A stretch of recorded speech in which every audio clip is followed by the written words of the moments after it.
Welcome to Kenton's videos. Enjoy the video. You begin by collecting key info and securing your work. Note exact Roblox and Swift versions and when the crash happens. Backup projects, settings, and crash logs to avoid data loss and make a quick system snapshot. Close background apps and overlays to reduce memory pressure. Aim to free at least 20% RAM so Swift and Roblox have headroom.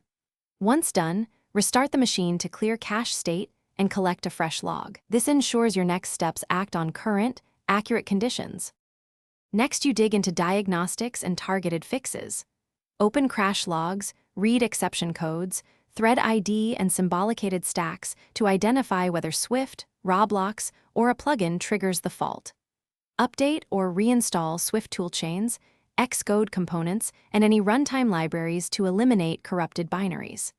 Create a clean test project and run Roblox with only core assets. Then reintroduce plugins and scripts one by one to isolate the offender.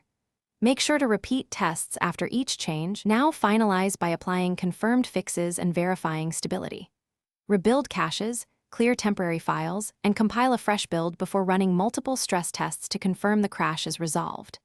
If performance triggers remain, temporarily lower graphics and physics settings to reduce runtime load while you investigate. If the crash persists, capture new logs, include version numbers, steps to reproduce, and recent changes, then escalate with that paste-ready summary. This accelerates support and keeps you from repeating. Thanks for watching. Consider subscribing if we helped you.